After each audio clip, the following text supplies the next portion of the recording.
Good morning students, class 7, subject science, chapter 8, soil, part 1. Air has extremely fine solid particles suspended in it. हवा में बहुत सारे छोटे छोटे पार्टिकल्स होते हैं. They are particle on the earth, जो कि हमें एयर को पार्टिकल्स जो है अर्थ से मिलते हैं. We can easily see them in light beam, जो कि जब आप देखेंगे एयर में बहुत छोटे छोटे पार्टिकल्स होते हैं. जब आपकी रोशनी पड़ती है, कभी सूरज की किरण आपने देखी होगी कि सीधे से एयर वो सनलाइट पड़ रही है तो उसमें बहुत सारे पार्टिकल्स धूल में दिखाई पड़ते हैं. जब अंधेरे कमरे में कोई आप सनलाइट देखेंगे आती हुई तो उसमें देखेंगे सुबह के टाइम की किरणों में बहुत सारी धूल सी दिखाई पड़ रही होती है. In this particles which settle on the our book study table and street art dust. और यही जो पार्टिकल्स होते हैं ये हम जब भी देखेंगे कुछ चीज को हम साफ नहीं करते हैं हमारी डस्ट पे या स्टडी टेबल पे स्ट्रीट पे, ये यही पार्टिकल्स होते हैं, वही धूल होती है जो जम जाती है. इन दिस चैप्टर, इस चैप्टर में we will study about soil. हम सॉइल के बारे में पढ़ेंगे. The substance that make up the surface of the earth, जो कि बहुत इंपॉर्टेंट सबस्टेंस है हमारे अर्थ का, हमारी पृथ्वी का. तो ये क्या होती है, कैसे होती है, कितनी कहाँ पाई जाती है, कौन कौन सी वेराइटीज होती हैं, इन सब के बारे में पढ़ेंगे. सबसे पहले हम पढ़ेंगे सॉइल को जानते हैं. Soil is one of the most important natural resources given to us by the nature. Soil जो है बहुत इंपॉर्टेंट, बहुत ही ज्यादा इंपॉर्टेंट नेचुरल रिसोर्सेज है given us to by nature, जो कि हमें नेचर से ही प्राप्त होती है, प्रकृति से प्राप्त होती है. Our expanses of earth without soil is impossible. बिना सॉइल के रहना हमारे लिए नामुमकिन है. But the question arise what soil is and why it is so important.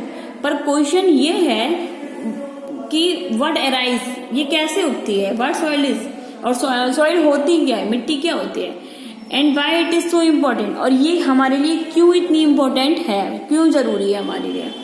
तो soil is the upper most layer of the earth crust. जो पृथ्वी की सतह होती है इसकी सबसे ऊपर की परत मिट्टी सॉइल कहलाती है.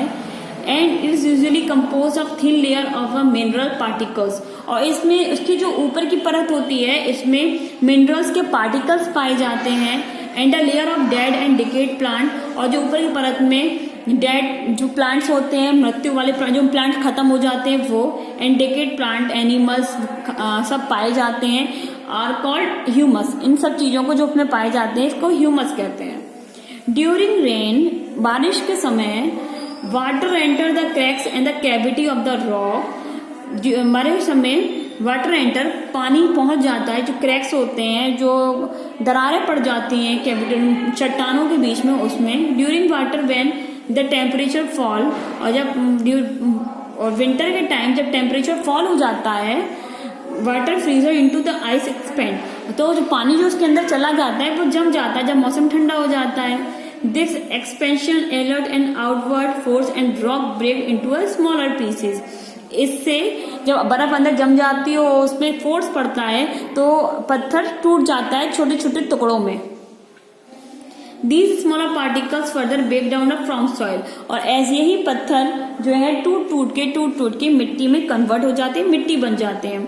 Soil provides a foundation of a vast number of plants and serve a short house of water and mineral needed for their growth.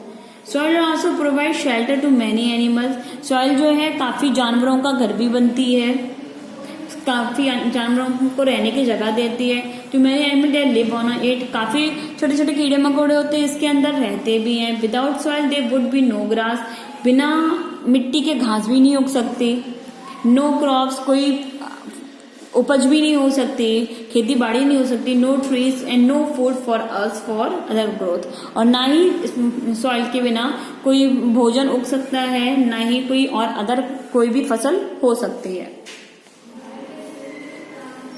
A scientist who studies soil is known as pedologist.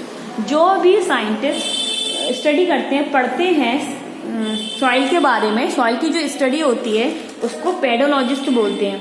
अब देखेंगे formation of soil. Soil formation is a slow step wise process and take 1000 of years from the layer of soil. जो soil formation है, मिट्टी बनने की प्रक्रिया है, ये बहुत स्टेप वाइज होती है, एक एक क्रम में होती है. And take 1000 of years from a layer of soil just a few centimetre thicks. This is a result of continuous breaking down of rock and process called weathering. जो मौसम के वातावरण के अनुसार जो पत्थरों में परिवर्तन होता है, जब छोटे छोटे टुकड़े बनते हैं, उससे ये होती है, तब उससे सॉइल बनती है. द प्रोसेस, ये इस प्रोसेस में पत्थर से सॉइल बनने की प्रक्रिया में हजारों सालें लग जाती हैं, तभी छोटी छोटी सॉइल बनती है. The breaking up to rock into smaller piece, जो चट्टाने छोटे छोटे टुकड़ों में टूट जाती हैं ओवर 1000 ऑफ ईयर, जो उसको वेदरिंग बोलते हैं, टूटना. फैक्टर दैट कॉज वेदरिंग, ऐसे कौन से फैक्टर्स होते हैं जिससे वेदरिंग होती है, जिससे चट्टाने टूटती हैं. The agent and factor that cause weathering of rock include, जैसे कि विंड, हवा की वजह से चट्टाने टूटती हैं. वाटर, पानी की वजह से. टेम्परेचर चेंजेस से, टेम्परेचर के बदलाव से. एंड लिविंग थिंग से, और कुछ लिविंग थिंग की वजह से ही टूटती हैं. तो ये आगे इसका बहुत अच्छा एक्सप्लेनेशन दे रखा है, एक एक चीज को एक्सप्लेन किया गया है, पानी की वजह से कैसे टूटती हैं, विंड की वजह से क्या होता है, टेम्परेचर चेंज कैसे होते हैं, एंड लिविंग थिंग की वजह से कैसे होते हैं. तो ये सारे आपको एक्सप्लेनेशन मैं आपको कल एक्सप्लेन करूंगी. I hope you understand. Thank you class.